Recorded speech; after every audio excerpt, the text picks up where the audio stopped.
परमेश्वरी भगवान की संत श्रोमणी आचार्य गुरुवर विद्यासागर जी मुनि महाराज की आचार्य प्रवर समय सागर जी मुनि महाराज की नगर गौरव तीनों मुनि महाराजों की कारिका श्री गुरुमती माता जी आदर्शमती माता जी की कारिका श्री सूत्रमती माता जी की सिद्ध चक्र महामंडल विधान की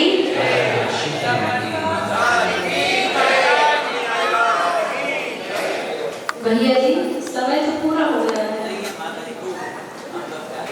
नहीं समय तो है नहीं वैसे बोलने के लिए, वो समय भी था जब हम लोगों की ड्रेस चेंज हुई थी कुंडलपुर में और माता जी विहार करते हुए राजश्री के संकेत से मड़िया जी पहुंचने के लिए तो हम लोग शायद सिंहरामपुर पड़ता है जगेरा के आसपास, वहां शाम को संघ रुका था और वहां के लोगों ने कहा कि माता जी आपका उद्बोधन नहीं हो पाया, रात को दीदियों का उद्बोधन हो जाए। हम लोग तो कभी माई के सामने आए नहीं थे, हम लोग दोनों बैठे थे, भैया भी पीछे बैठे हुए थे। जब माता जी से समाज के लोगों ने कहा तो हम लोगों ने कहा माता जी हम तो कभी बोले नहीं बोल पाएंगे। तो भैया कहते हैं बहन जी आप तो भाव कहो, आप जितना बोलेंगे आप बोलेंगे उसके बाद मैं बोलूंगा। उस समय की बात हमें याद आ गई, तो ये बात भी याद आ गई कि जैसे कि भैया बोल रहे थे कि सूत्रों के रूप में सूत्रमती माता जी दी हैं। तो एक बार क्या हुआ, बहनें संघ से गई आचार्य श्री जी के पास और आचार्य श्री जी से बोला आचार्य श्री जी कोई सूत्र दे दीजिए, क्योंकि कोई ना कोई जब जाता है तो कुछ ना कुछ मांगता तो था ही आचार्य श्री जी से। तो आचार्य श्री जी कहते हैं सूत्र क्या, मैं तो सूत्रमती जी दे दी। ये बात थी।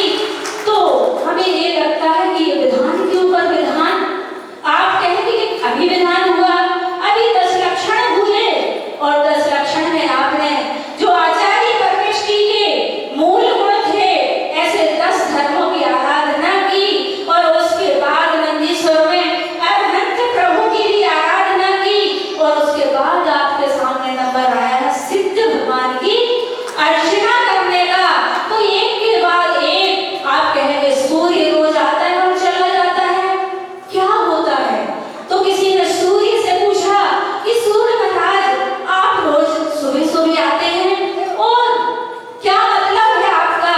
तो उन्होंने कहा मैं जगते लोगों को जगाने के लिए आता हूँ। तो उन्होंने कहा आपके आने से और आपके जगाने से क्या जग जाता है क्या? लोग उठते हैं कि नहीं उठते हैं? उन्होंने कहा जरूर उठते हैं। देखो आप सरोवर में कमल खिल गए हैं, नीड़ों पर पक्षी चहकने लगे हैं और यहाँ के लोग यदि न जगे तो मैं कोई बात नहीं, मैं आज जाऊंगा, आज की रात इनको पछताने के लिए छोड़ जाऊंगा और कल सुबह पुनः आऊंगा। इसी प्रकार आपके यहाँ एक बार विधान हुआ, यदि आप उसमें चूक गए तो पुनः दोबारा हुआ, उसके बाद भी चूक गए तो अभी तीसरे बार हो रहा है। अब कहीं आगे पछताने का मौका ना रह जाए, इसलिए बार बार जैसे सूर्य आता है ऐसे ही हमारे सूर्य महाराज आचार्य महाराज आपके लिए बार बार आशीर्वाद आता है कि आपने अभी भक्ति की, अभी दूसरे भैया ने भक्ति करवाई थी, अभी ये भैया जो प्रसिद्धि को प्राप्त है। यदि कोई नाम नहीं जानता और कोई कहीं से आता है कि माता जी वहाँ विधान हो रहा है, वहाँ विधान करवाया, हम कहते किसने करवाया? तो वो ये कहते जो भैया वो सिद्ध चक्र विधान करवाते हैं, किसके नाम से प्रसिद्ध है? वो भैया जो हर जगह सिद्ध चक्र विधान करवाते हैं। इन्होंने अपने जीवन में कितने सिद्ध चक्र विधान करवाए और हम तो ये कहते हैं एक एक भैया को आचार्य श्री जी की एक एक बढ़िया को आचार्य श्री जी ने बुंदेलखंड में आकर के ऐसी जगह जाकर के ऐसे ऐसे हीरे खोजे हैं कि जब एक हीरे को देखते हैं तो वहीं रम जाते हैं और दूसरे को देखते हैं तो ऐसा लगता है एक से बढ़कर एक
यहाँ तक रख दिया, हम क्या कर रहे हैं? हमारे लिए यहाँ तक धर्म आया है, किसकी बदौलत आया है, और हम सोए हुए हैं। तो आज के दिन हम उनको याद करने जा रहे हैं कि आपने सती अंजना को सुना, मैना को सुना कि मैना ने क्या किया?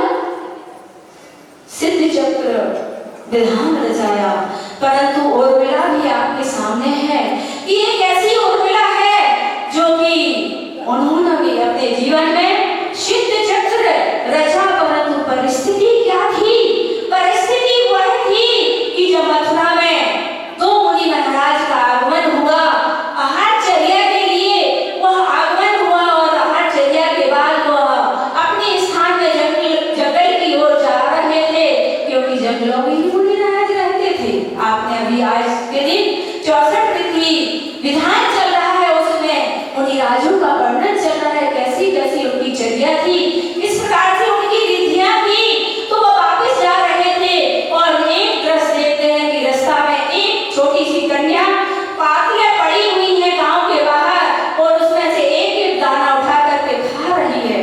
तो एक महाराज दूसरे महाराज से बोलते हैं, देखो कैसी दयनीय स्थिति है इस कन्या की, आज इसके कैसे कर्मों का उदय है, कैसे कर्मों से मारी हुई है, ये दुर्भाग्नि है।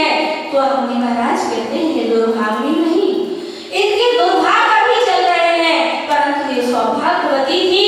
इसी भाव में ये सेठ की बिटिया थी, परंतु कर्म क्या नहीं करवा देता है, और ऐसा आया कि सेठ का धन न जाने कहां चला गया, और इसके जीवन में ऐसी दरिद्रता आ गई, इसके माता पिता भी दोनों ऊपर चले गए, और कोई जीवन में इनके पेट उधर की रोटी के लिए नहीं है, इसलिए एक कार्य कर रही है, परंतु आगामी कुछ ही वर्षों में इसकी वही स्थिति होने वाली है कि जो यहाँ का राजा है इसकी उसकी ये पटरानी बनेगी। ऐसी दोनों में बात हुई, दोनों में बात हुई कि बाजू में ही कोई बौद्ध श्रावक बौद्ध भिक्षु खड़ा हुआ था। उन्होंने उन दोनों महाराज की बात सुन ली और उन्होंने सोचा कि ये पटरानी बनेगी यहाँ के राजा की, ऐसा करें इस बच्ची को अपने यहाँ लालन पोषण करवाएं, और इस बच्ची का विवाह उस राजा के साथ करेंगे, और आगे जाकर के बौद्ध धर्म का प्रचार प्रसार होगा, वह राजा भी बौद्ध धर्म को अपनाएगा। और उसने वही किया, उस बच्ची को ले गया और अपने आश्रम में उसका लालन पालन किया।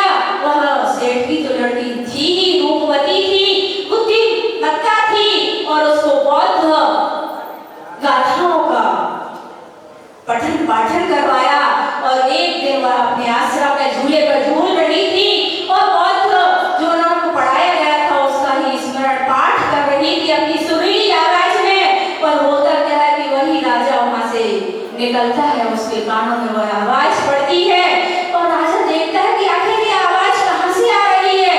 जब देखता है कि एक लड़की यहाँ पर बहुत सुंदर, और जिनका स्वर भी बहुत सुंदर है, वह उस पर मोहित हो जाता है और वापस लौट के जाता है, और मन में ठान लेता है कि मैं इसके साथ शादी करूंगा, तभी भोजन पान करूंगा। और जाकर के मंत्रियों को सारा समाचार देता है। मंत्री आकर के वह बिटिया जो लड़की थी उसका पता करता है, इसकी लड़की है, कैसे मिल सकती है।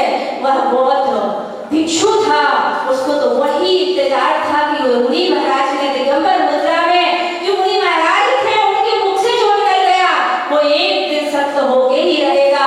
और बात सामने आई, उसने कहा मेरी बेटी है, और यदि राजा उससे शादी करना चाहता है तो वह पहले बौद्ध धर्म में दीक्षित हो, बौद्ध धर्म अपनाए, उसके बाद मैं इस बिटिया को दे सकता हूँ। और आगे बात और है कि यदि वह इसके साथ शादी करेगा तो इसको पटरानी बनाना होगा। राजा सोचता है कि अरे मेरी जो उर्मिला नाम की पटरानी है वह जैन धर्म को मानने वाली है, वह बड़े ही देव शास्त्र गुरु की भक्त है, इतनी अच्छी श्रद्धा और भक्ति से देव शास्त्र गुरु की अर्चना करती है, उसको मैंने पटरानी बनाया है, मैं इसको कैसे बनाऊंगा। फिर भी वह रामा सत्य कुछ नहीं देखता है और हाँ कह देता है, उसके साथ शादी कर लेता है, बौद्ध में दीक्षित हो जाता है। आने के बाद जब उर्मिला सोचती है अब मैं क्या करूं, अब कुछ विकल्प करने से कोई मतलब नहीं, और वह अपनी सारी बुद्धि को, धन मन और तन को देव शास्त्र गुरु की जिनेंद्र भगवान की सिद्ध भगवान की अर्चना करने में लगाती है। और एक बार वो अष्टाधिक पर्व में घोषणा करती है कि इस अष्टाधिक पर्व में मैं सिद्ध चक्र विधान करूंगी, सिद्धों की अर्चना करूंगी। और बाहर घोषणा होती है, सारे ढिंढोरा पीटा जाता है। उस घोषणा को सुनकर के जो उसकी सौत थी, देवश्री नाम था उसका, वह कहती कि अरे ये अर्चना करने जा रही है। और साथ में ये भी घोषणा हुई थी, अंतिम दिन जो सिद्ध प्रभु की मैं अर्चना कर रही हूँ, और भगवान को बिठा करके मैं सोने की पालकी में, सोने के विमान में बिठा करके रथ यात्रा करवाऊंगी, ऐसा उसका संकल्प हो गया। इस संकल्प को सुनकर के वह कहती है नहीं, पहले मेरा बौद्ध जो रथ है वह इस रथ के जिनेंद्र रथ के आगे बौद्ध रथ होगा, उसके बाद ही जिनेंद्र रथ होगा। यह उसकी बात हो गई। इस बात को सुनता जब वो सुनती है, राजा के पास जाती है, बहुत प्रार्थना करती है कि देखो आज तक आपने हमारी अवहेलना की है, मेरी अवज्ञा की है, कोई बात नहीं, आपने बौद्ध धर्म स्वीकार किया है, आपने पटरानी उसको बनाया है, परंतु मैं आज जिनेंद्र भगवान की अवहेलना नहीं होने दूंगी। और ऐसा नहीं हो सकता है कि पहले बौद्ध रथ निकले, उसके बाद जिनेंद्र भगवान का रथ निकले। जिनेंद्र भगवान की अवहेलना नहीं, जैन धर्म की अवहेलना होगी। इसलिए कुछ भी हो जाए, आज से मेरा अन्न जल का त्याग है।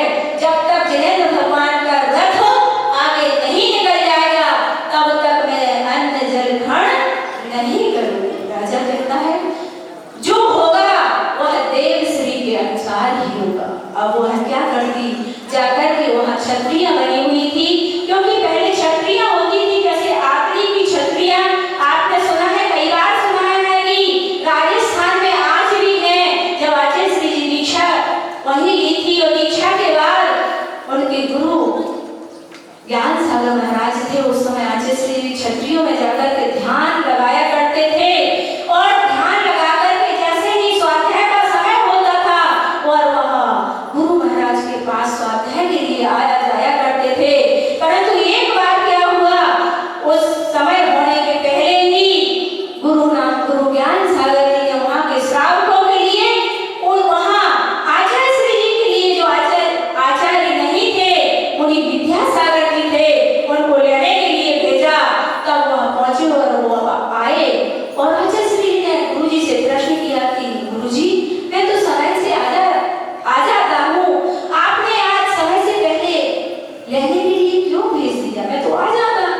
तब गुरुजी ने क्या कहा था, आचार्य ज्ञान सागर जी ने कहा था कि मैंने आज इसलिए समय से पहले भेजा है श्रावकों के लिए, कि श्रावक भी अपनी आंखों से आज देख ले, और आने वाले भविष्य में यह बतलाएगा कि आज भी चतुर्थ काल जैसे मुनिराज कहां जंगल में जाकर के ध्यान करते हैं। इस बात को बताने के लिए गुरु ने भी उस समय इस प्रकार का बताया था।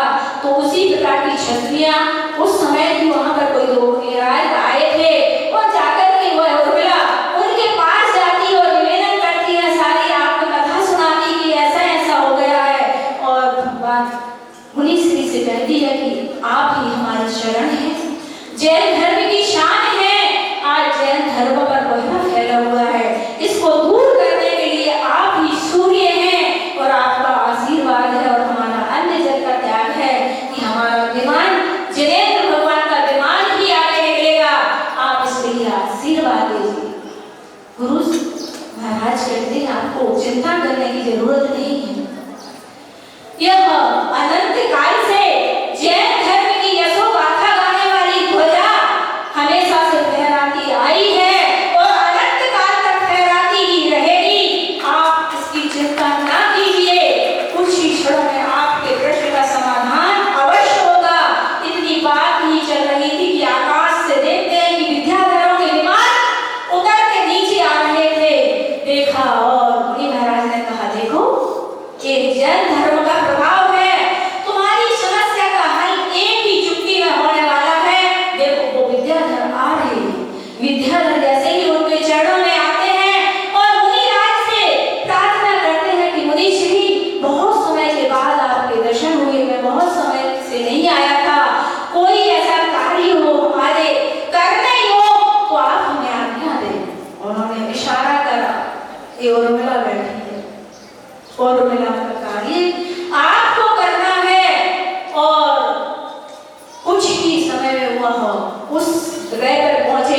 जहाँ देव श्री का विमान बहुत सजा हुआ और सबसे आगे लाइन में लगा हुआ था।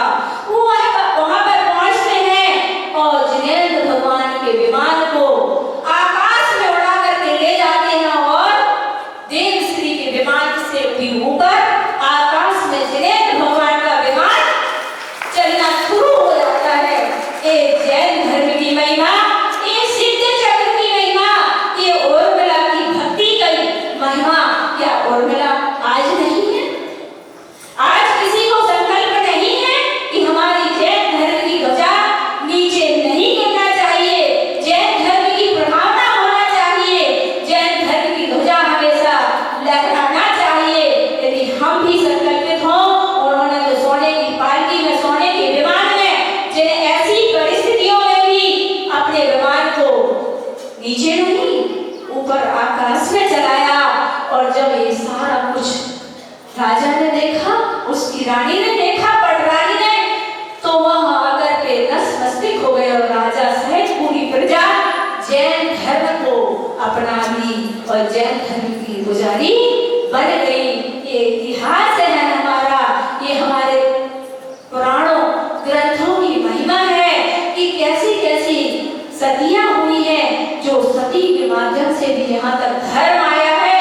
इसलिए आचार्य श्री का भी कहना था कि इस जो पृथ्वी श्री बनाई गई आचार्य श्री के द्वारा, इस जो आशीर्वाद है, इस पृथ्वी श्री स्थली में भी जो बच्चियां पड़ेगी वो चेला से कम नहीं होगी, वो उर्मिला से कम नहीं होगी, वो भी अपनी धर्म ध्वजा को आगे फहराने में काम आनी है।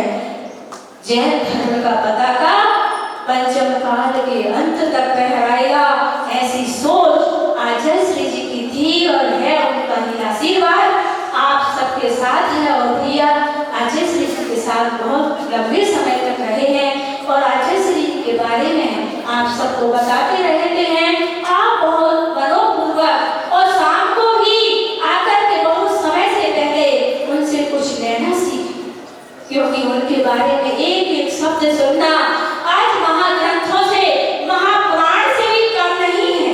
क्योंकि कहते हैं कि पुराणों की गाथाएं, पुराणों की बात कहें तो आपको तो एक ही प्रश्न उठता है, तो चतुर्थ काल की बात है, तो दीर्घ सेनन की बात है, एक उनके पास इतनी सुख संपदा की धन वैभव था इसलिए उन्होंने किया, परंतु वर्तमान में क्या है? तो वर्तमान में भी हमारे